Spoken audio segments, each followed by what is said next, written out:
নমস্কার, কেমন আছেন সবাই? এলিয়ার গৃহকোণের আরও একটি নতুন ব্লগে আপনাদের স্বাগত। আজ শেয়ার করব মৌরলা মাছের ঝাল চচ্চড়ি। এই ঝাল চচ্চড়ি বানাতে লাগছে পেঁয়াজ কুচি, রসুন কুচি, টমেটো কুচি, কাঁচা লঙ্কা, ধনেপাতা আর অবশ্যই লাগছে মৌরলা মাছ, নুন, হলুদ, জিরে গুঁড়ো, ধনে গুঁড়ো, কাশ্মীরি রেড চিলি পাউডার আর সর্ষের তেল।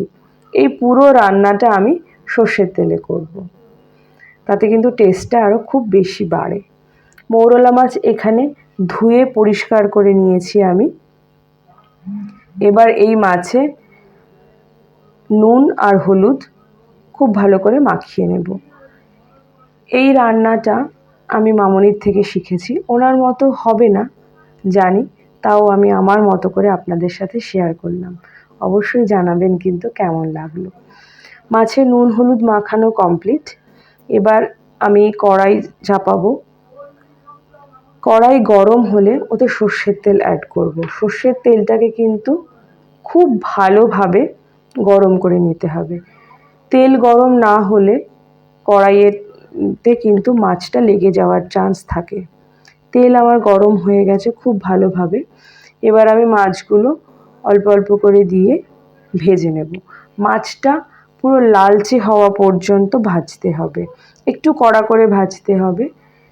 কড়া করে না ভাজলে মাছটা পরে ভেঙে যাওয়ার সম্ভাবনা থাকে, আর কড়া করে ভাজলে পরে যখন খাওয়ার সময় মাছের ওই ক্রিস্পিনেসটা কিন্তু মুখে আসে, তখন খুব ভালো লাগে।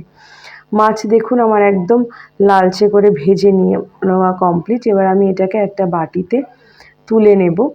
দেখেই বুঝতে পারছেন মাছগুলো খুব কেমন করে ভাজা হয়েছে, আর একটু গোল্ডেন এবং একটু ব্রাউন হয়ে রয়েছে, খুব সুন্দর ভাজা হয়েছে।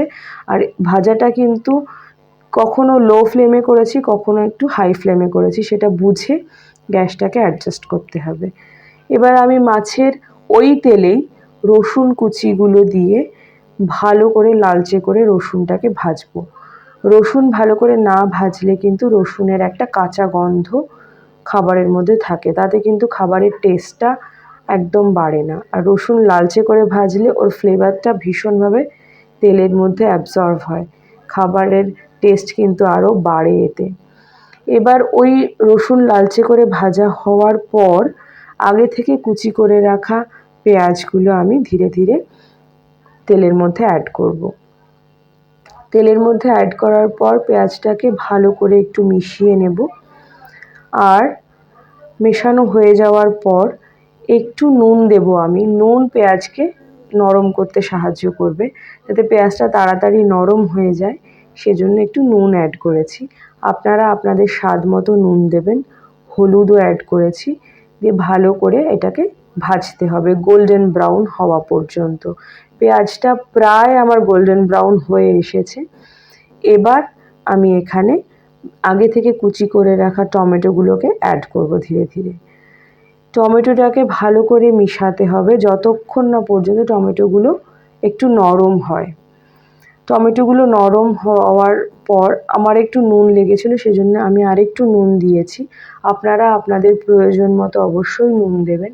এবার আমি জিরে গুঁড়ো দিচ্ছি, ধনে গুঁড়ো অ্যাড করব। এগুলো কিন্তু সমস্ত আমি গ্যাসের ফ্লেম একদম লো থাকবে, লো ফ্লেমে মশলাগুলোকে ভালো করে কষিয়ে নেব। কারণ আমি এখানে যেহেতু কোনো জল দেব না, সেই জন্য আমি লো ফ্লেমে রাখবো, না হলে কিন্তু মশলাগুলো পুড়ে যাওয়ার সম্ভাবনা থাকবে। লঙ্কা অ্যাড করেছি, আপনারা আপনাদের প্রয়োজন মতো লঙ্কা দেবেন। টমেটোগুলো একদম গলে গেছে।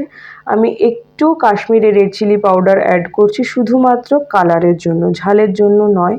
কারণ বাড়িতে আমার বাচ্চা আছে, বেশি ঝাল ওরা খেতে পারবে না। আপনারা আপনাদের টেস্ট অনুযায়ী, আপনাদের পছন্দ অনুযায়ী ঝাল দেবেন। আমি লঙ্কাগুলো এখানে গোটাই রেখেছি, কারণ আগেই বলেছি বাচ্চারা না হলে খেতে পারবে না।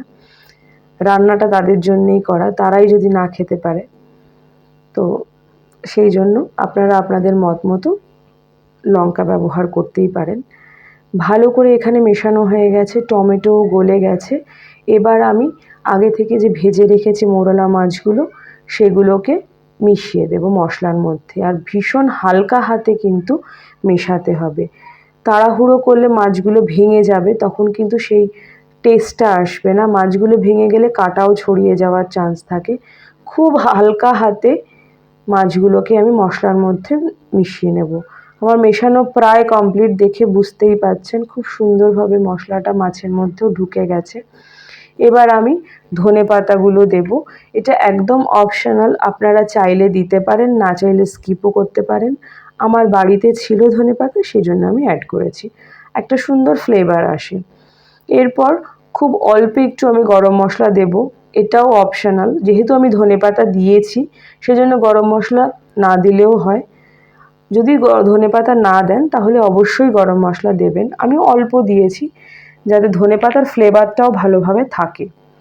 আমার মোরলা মাছের ঝাল চচ্চড়ি কিন্তু একদম রেডি হয়ে গেছে সার্ভ করার জন্য। গরম ভাতের সঙ্গে খাওয়ার জন্য দারুণ একটা রেসিপি, আপনারা অবশ্যই একবার ট্রাই করবেন, দেখবেন খুব চটজলদি রান্না হয় আর ভীষণ টেস্টি একটা রান্না, খুব তাড়াতাড়ি রান্না হয়ে যায়। কমেন্টে কিন্তু অবশ্যই জানাবেন কেমন লাগলো আপনাদের। আগের এত ভালোবাসা পেয়েছি আপনাদের আগের রেসিপিগুলোতে, সেই জন্য সাহস করে আরও একটা রেসিপি নিয়ে আসলাম। জানাবেন কিন্তু অবশ্যই।